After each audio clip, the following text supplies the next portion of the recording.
Namaskar. Welcome to this session. Today we are commencing to understand the Dharma, Lakshana, Avastha, Parinaama in the senses, in the Indriyas. So, let's take the example of visual organ, the eyes. When the eyes, the visual organ get Rupa Samvedana, that is visual sensation, then what appears to the mind is the seen category. The eyes get the Rupa Darshanam and it gets the Rupa Ranga Darshanam. Eyes get the perception of form and color. That is Dharma Parinaama in the eyes.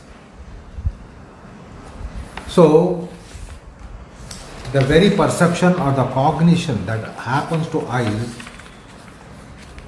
that is Dharma Parinaama in the senses. But subsequently, if one ends up doing Vishayalokanam, that is watching the object intently, diligently, purposefully, functionally, then something more happens in the psychological realm. That is called Samvedana and Samprerana. And some knowledge structure is raised up. Because of perception, some knowledge structure is raised up by way of thought, memory, imagination, thought process, analysis, synthesis, logicality, reasoning, or some kind of perversion.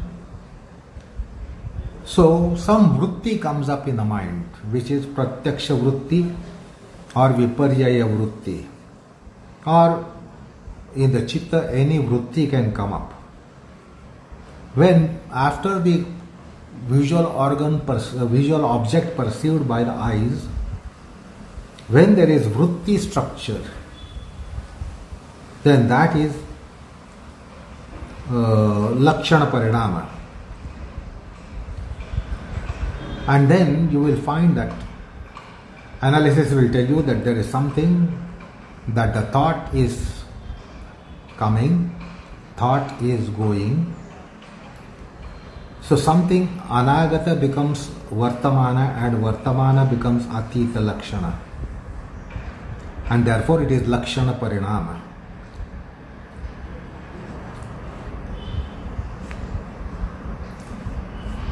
But subsequently, when there is a conviction, there is a knowledge, there is a decision, there is a resolution that this is this and this is not that and that is this and that is not that. So when knowledge is crystallized, knowledge process is Lakshana Parinaama, but when the knowledge is coming to a conclusive plane, conclusive level, then that is called Avastha Parinaama, where there is a decisive knowledge, there is certain knowledge. Either there is knowledge or there is Anakalanam, or something of the nature of I don't understand this, I have not understood this, I cannot understand this.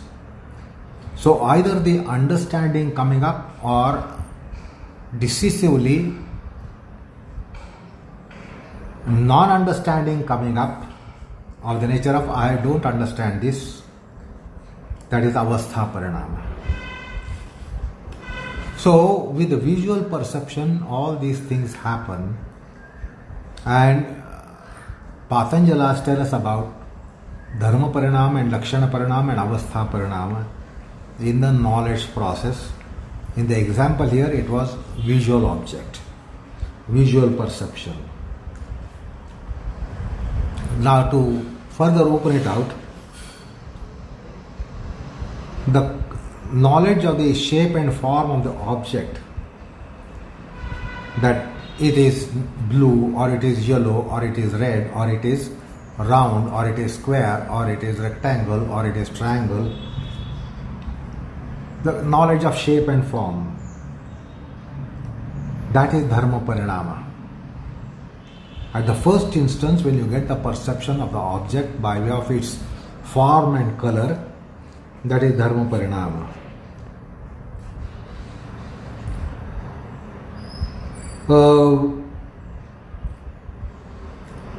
And all this, such as Shabda Jnana, Rupa Jnana, Sparsha Jnana, Gandha Jnana, Rasa Jnana, is Dharma Parinaama in the Dharmi, which are Indriyas. So Indriyas are Dharmi, and there is a Dharma Parinaama by way of Rupa Jnanam in the given example, stated example. Similarly, there will be Shabda Jnanam of the ears, Sparsha Jnanam of the tactile organ, Gandha Jnana of the olfactory organ, Rasa Jnana of the gustatory organ. So that cognition is Dharma Parinaama. And because of such cognition, we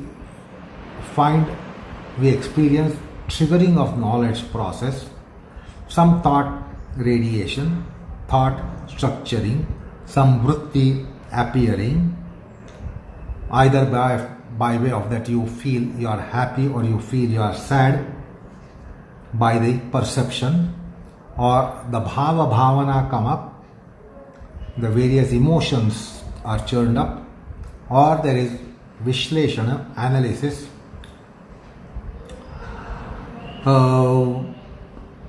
and some thought process of the nature of deliberation, memory, imagination starts coming up. And that is Lakshana Parinaama. Ultimately, you either have knowledge, you say, I know it, this is this, and this is for this is for this purpose. So when you have conclusive knowledge, or conclusion that you do not know it, or conclusion that you have a doubt, you doubt it. So either there is akalanam or anakalanam or samshaya or nishkarsha. Nishkarsha means you have a decisive knowledge of the nature of this is this. That is Avastha Parinaama in the Indriyas. Indriyas are the Dharmi. Then Indriyas have a Dharma Parinaama by way of Shabda, Sparsha, Rupa, Rasa, Gandha, Jnana. Because of Jnana, there is a Vritti structure coming up by way of memory, recognition, imagination, analysis, inquisitiveness, inquiry. So the knowledge, there is an endeavor to know the thing by way of these vrittis, vritti structure. That is Lakshana Parinaama. And when you have decisive knowledge that this is this and this is not that, this is for this purpose and not any other purpose. This is the function and it doesn't have any other function. So when you have decisive knowledge, or you conclude saying that I did not understand this, I did not understand V bit here.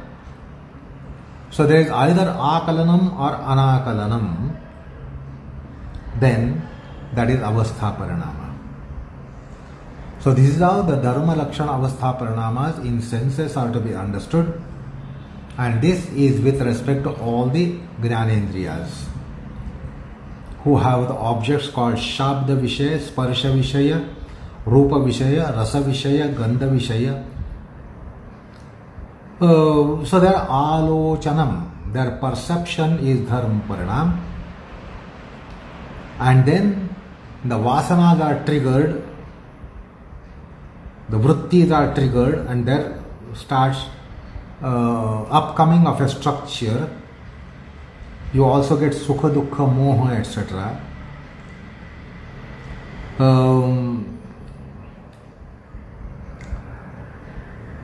So that is the Lakshana Parinaama, because of which you decide either to do dharma or adharma. So dharma, adharma, karma, karma, uha, poha, pravrutti, nivrutti, all these things get initialized. That is the Lakshana Parinaama. And then there is the end result of it, what is called as antato gatva.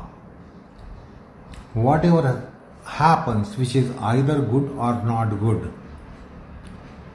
that is Avastha Parinaama.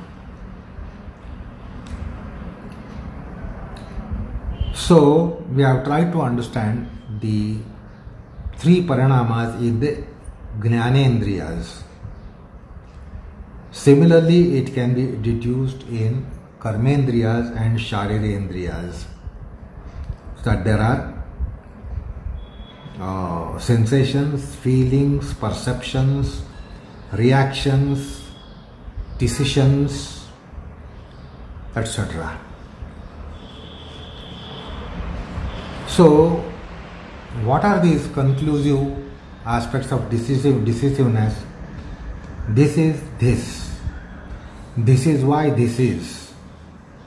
This is not that. This is not because of that and for that.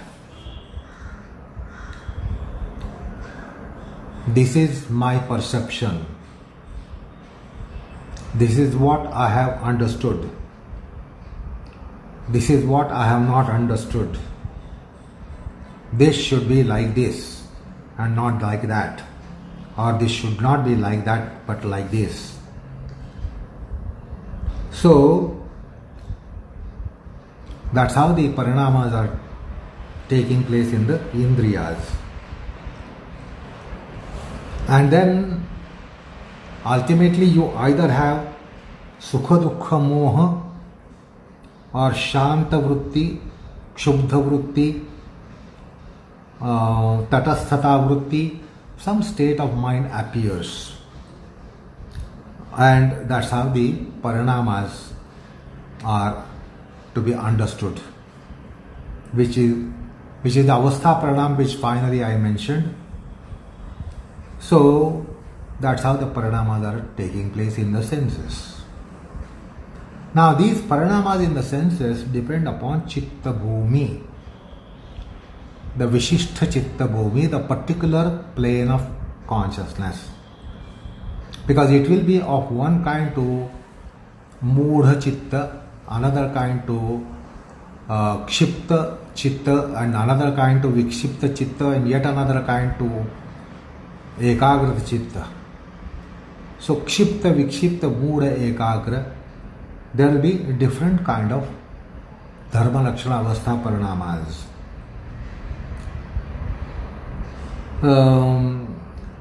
And of course we have considered these Chitta Bhumis in the first chapter. And that's how we also have to understand that Dharma Lakshana Avastha Parinamas are based upon caliber of the Chitta. A person is basically stupid, there will be one kind of Dharma Lakshana Avastha Parinaama. The person is very intelligent, there will be another kind of Dharma Lakshana Avastha Parinaama. The person is quite mundane, materialistic, there will be one kind of Dharma Lakshana Avastha Parinaama. The person is not mundane but a little transcendent or spiritual, then there will be another kind of Chitta Parinaama. the Dharma, Lakshana, Avastha, Parinamas would be changing, and they depend upon the Chitta Bhumi, the basic state of Chitta, because sometimes we are sad and we get perception cognition. Then it has one kind of Dharma, Lakshana, Avastha, Parinama. Sometimes we are delighted, excited, and then the same object gives us different knowledge structure.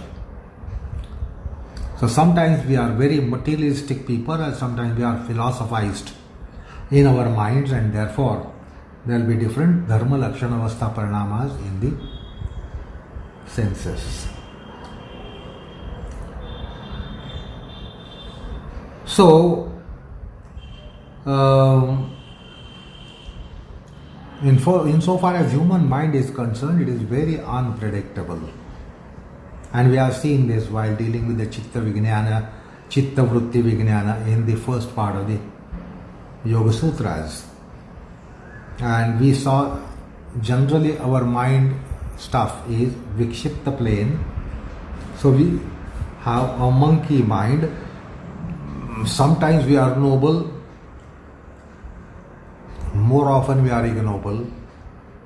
Sometimes we are sane, and more often we are insane. So we know what is our mind. So this jnana that appears to mind, it gets differently fermented. Like milk, when fermented, becomes curds. Now, similarly here it happens. But it should be understood that once you ferment the milk, you should not be stirring that substance. Then the curds will never set. So we set the curds and then we keep it untouched somewhere for a couple of hours. You are not supposed to check it every 5-10 minutes whether the curds have set. If you put a spoon into it and try to check and test, then you will never allow the curds to set. So we should understand with our chitta also what we should be doing if we are going to go towards Nirodha Dharma. You cannot be stirring it often. So it must be kept like milk is kept untouched. So for Vyuthana Dharma you can be stirring it more often. But for Nirodha Dharma you cannot be doing it. So Chitta Parinam will take place differently. Like imagine you have set the milk for curds, and if you go on shaking it, then you know what will be happening even after 3, 4, 5, 6 hours. If we go on shaking it every 10-15 minutes, but if we don't shake it, you know what is going to happen. Similarly, between the Nirodha Dharma and Vyuthana Dharma we have to understand, particularly when we are practicing yoga, what should we do with our Indriya Parinama. Anyway, that's how we have to understand the 3 Parinamas in the Indriyas. Now, with reference to senses, we have to understand that Indriyas have the basis for Kama, Krodha, Lobha, Moha, Mada, Matsaryam. And then the senses can be very, very highly inflammable, and they can be explosive as well. So all these Jnana Vayavas, Avayavas of Jnana, the limbs of Jnana and knowledge are like explosives, and we carry them on our backs. In the 10 Indriyas, Jnana Karmendriyas, it is said that Rakshasas and Asuras dwell. This has been divulged by Gorakhnath in Siddha Siddhanta Paddhati. He says that the senses are residing places of Rakshasas and Asuras, demons and devilish forces. Bhagavad Gita also endorses with this idea, and it also says that the residing place of Kama, Krodha are senses. There is a wonderful diversion that comes in Bhagavad Gita.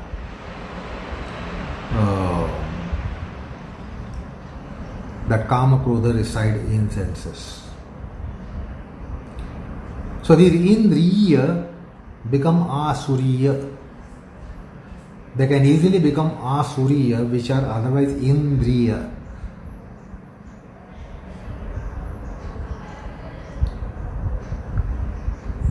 So all these demonic forces and devilish forces would be hiding in the senses. They camp there. They have their camps in the senses. And that is why the Indriya Parinamas must consider this fact. Now, since we were considering the senses, which we did to some extent in Pratyahara, towards the end of the second chapter, and now here also there is a reference to Indriya, so we are trying to understand another dimension of the Indriyas. And with this, let me bring you to philosophical discussion about Indriyas, which comes in philosophical systems. So this is just an information for you. Then you can ponder over it and try to identify the faults in the theories or rights and wrongs in the theories. The Shankara Vedantins, the Advaitis, the Mayavadins, they consider senses as bhautika. They have express statement to the effect that the senses are pancha bhautika, and this has been refuted in the philosophical texts of even yoga and some of the Vedantas, other Vedantas. Patanjali's Sankhya's posit that Indriyas are ahankarika. So it is here that Shankara Vedanta, called monism, and Sankhya Patanjalas have opposite views. The former consider it as bhautika, and the latter ones deem the Indriyas to be ahankarika. So little thought process will help you arrive at which is more proper and why something is proper.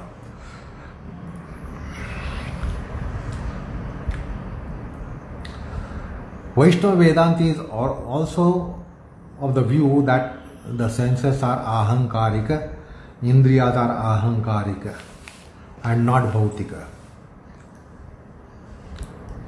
So the orthodox philosophical systems have these two views, and one can understand them by studying the very philosophical systems. The Buddhas have a contribution here. They have classified the Jnanendriyas in two classes. In one class they put Rasanendriya and Tvagendriya, that is gustatory organ and tactile organ is of one class, and the other three are of the other class. Why is this classification of this nature here? Because they argue that the taste sensation would only come when the taste object physically touches the tongue. And the touch sensation also will come when the touch object touches the tactile organ, the skin. It cannot be remotely sensing. The tongue cannot be remotely sensing the taste. There must be physical contact of the object with the two senses. And that's why they are of one class. While in case of visual organ, the sound object can be distant. In case of auditory object, the auditory object can be at a distance. Olfactory organ, the object can be at a distance, yet you can get the sensations. The objects do not have to touch the organs in case of these three, while in the former two, objects have to touch the sense organ. And on that basis, they have made a classification, prapyakari and aprapyakari. So they have these classifications, prapyakari, aprapyakari. That is needing direct contact, physical contact, and not needing the contact. So 2 are of the one class and 3 are of the other classes. So this is the argument that is put forth by the Buddhist philosophers. And the Vaidikas have analyzed their positions, more particularly the Mimamsakas, they have refuted and completely uprooted this point of view. The Mimamsakas tell us that it is not peculiarity of the organs, but that is peculiarity of the objects. The Shabda, Rupa, Gandha are objects of the nature that they do not need a sannikarsha, that is physical contact. And the other two require sparsha and rasa, need sannikarsha. So it is division of the objects. The 5 objects are divided into 2 classes, and that is not the division of the senses. That is improper to classify the senses rather than classifying the objects. So this is the argument that Mimamsakas have presented. So now, having considered to some extent the Jnanendriyas, we will proceed to understand a little bit more about the Karmendriyas. The Karmendriyas are Vak, Pani, Pada, Payu, Upastha. The Karmendriyas are organ of speech, organ of give and take, prehensory organ, locomotive organ of movement, Mala Visarjanam, excretory organ, and Anandam and Prajananam, progeny and ecstasy of the generative organ. So, those are their functions: Vak, Vachanam, Pani, give and take, Pada, Avapagamanam or Sthanantaram, Vayu, Payu, Mala Visarjanam, Upastha, Anandam and Prajananam. So these are 5 organs and their functions.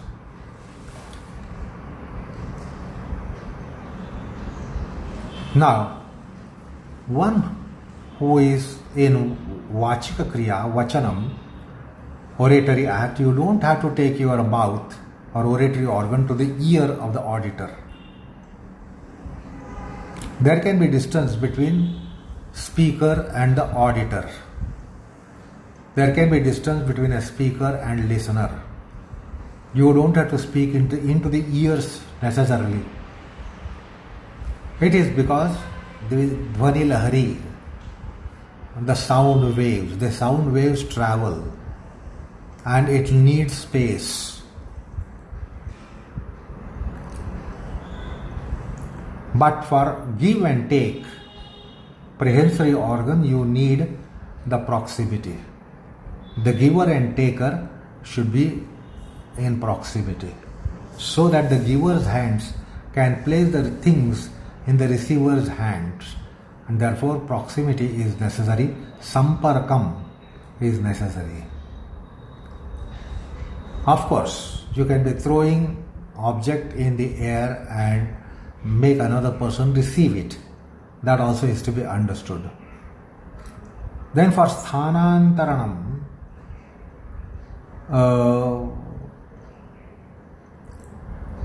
there must be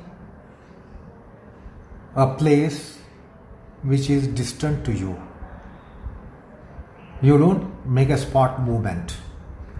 You move from one spot to another spot. That means you need another spot, you need a destination, you need a sthanantara. You need another location to really have a locomotion. So that must be at some distance. The gantavya sthanam, the destination must be at some distance.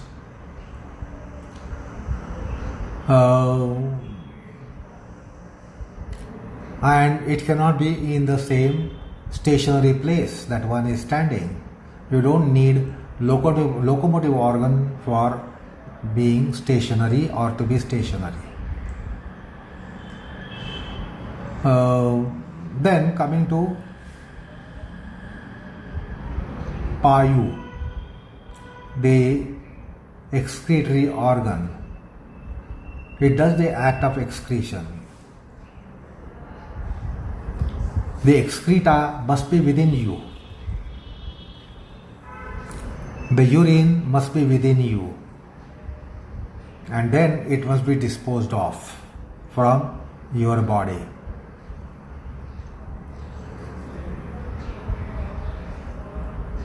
Unless they contain the fecal matter, disposable matter, there is no question of disposal.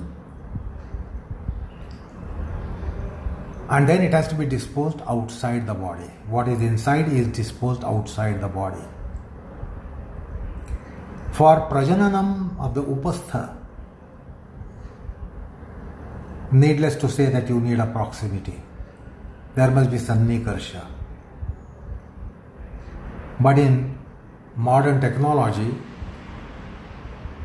that intercourse is not necessary. What is called as artificial insemination or test tube baby, you don't need intercourse. So we also have to consider the 5 karmendriyas. Now finally let us come to internal organ, the mind. The mind object, mental object, is within the mind. If it is not in the mind, then it cannot be having a mental thought process. The mental object is something where, or mental act is something where the object is within the mind. Then only you can have mananam. If the object of knowledge is not within the mind, you cannot have a thought process.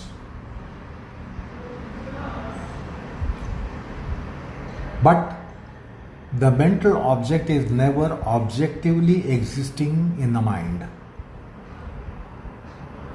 The mental object of elephant is not an object in the form of vastu. Elephant can be outside you and then it becomes an object. But the mental object of elephant is not an object. So it's a non-objective object. And that's the strange thing about the mind. And mind can have for its object anything that is not even terrestrial. It can have even celestial objects as its objects. All the celestial objects cannot be had by the other senses. Other senses can only, five senses can have only terrestrial objects as their objects. However, the mind can have extraterrestrial objects as its object.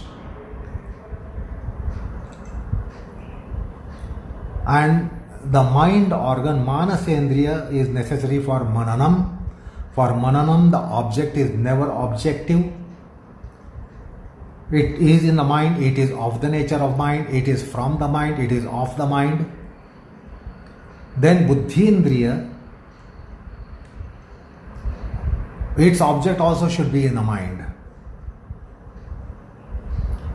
And ahankar is the third one.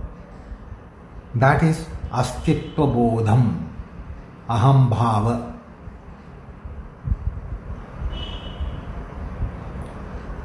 And its existence is in atita bhautik aham tattva. Because of the metaphysical self, we have ahankara within ourselves. Because of atma tattva, purusha tattva, we have the ahamkara. So understand how that is also unique. So this is how we were trying to understand or have a primary preliminary understanding of Indriyas, Karmendriyas, Jnanendriyas, and the Antarendriyas and their Dharma, Lakshana, Avastha, Parinama. Now we are going to proceed to a passage that Vachaspati Mishra gives in his Tattva Vaisharati.